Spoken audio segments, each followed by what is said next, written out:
बात तो आपकी बिल्कुल ठीक है। बिल्डर बायर में लॉ तो बहुत है, बट रिलीफ अभी तक भी आम इंसान को नहीं मिल रहा। बिल्डर बायर डिस्प्यूट में ये बात सही है कि रिलीफ नहीं मिलती, क्योंकि आपको ये समझना पड़ेगा कि जब केस फाइल होता है उस समय आंख बंद करके कुछ एक रेडीमेड आपके पास प्रोफार्मा पड़ा और आप जाके केस फाइल कर दिए। जबकि बिल्डर बायर डिस्प्यूट में मैंने पहले बताया है आपको कि डे वन से क्लियर होना चाहिए कि आपका फोकस क्या है।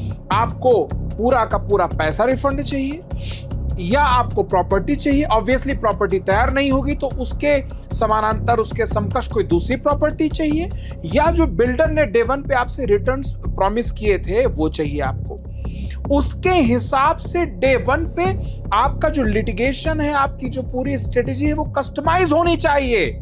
ये नहीं होना चाहिए कि आंख बंद किया जाके केस फाइल कर दिया आपने, बिना जाने समझे आपने रेरा का जुरिसडिक्शन इन्वोक कर दिया, बिना समझे आप चले गए एनसीएलटी, बिना जाने समझे आपने सिविल कोर्ट का जुरिसडिक्शन इन्वोक कर दिया। ऐसा नहीं करना चाहिए, वरना अंत में आप यही कहते रह जाएंगे साहब हमको तो कुछ नहीं मिला और हमको तो कोई फायदा नहीं हुआ, ये सब बेकार है, ये सब ऐसा है वैसा है। गलती आपकी थी, आप डिफरेंशिएट नहीं कर पाए, आपने अपनी पूरी जो प्रोसेस उसको स्ट्रेटेजाइज नहीं किया।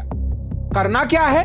करना यह है कि पहले फोकस क्लियर करिए, जैसा कि मैंने बताया, पैसा चाहिए या पोजीशन चाहिए या रिटर्न चाहिए। ऑब्वियसली पोजीशन आपको मिल नहीं सकता क्योंकि प्रॉपर्टी अभी तैयार नहीं हुई होगी। बहुत संभव है, जैसे आजकल आमतौर पे देखने को मिलता है, बिल्डर ने पैसा आपसे लिया और आप जैसे कई मासूम लोगों से लिया और उस पूरे पैसे को उठा के साइफन ऑफ कर दिया, कहीं और लेके चला गया, किसी और प्रोजेक्ट में डाल दिया, वहां फिर 10, 100, 50 लोगों से पैसा लिया, उनका भी काम नहीं किया, फिर उनसे पैसा लिया, कहीं और डाल दिया। ये एक चेन चलती रहती है। तो आप ठहरिए, थमिए, समझिए कि आपकी किससे लड़ाई है, वो पहले किस किस तरह से क्या क्या उसने प्रॉमिसेस लोगों के साथ ब्रेक किए हैं और उसके पास क्या क्या मतलब प्रॉपर्टीज कहां तैयार हैं कहां नहीं है।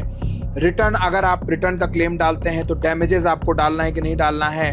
और जैसा कि मैंने बताया, रेरा एक ऑप्शन है, एनसीएलटी एक ऑप्शन है, उसके बाद सिविल कोर्ट का एक ऑप्शन है और क्रिमिनल प्रोसिक्यूशन भी एक ऑप्शन है। पर इनको इन्वोक बहुत सोच समझ के करिए।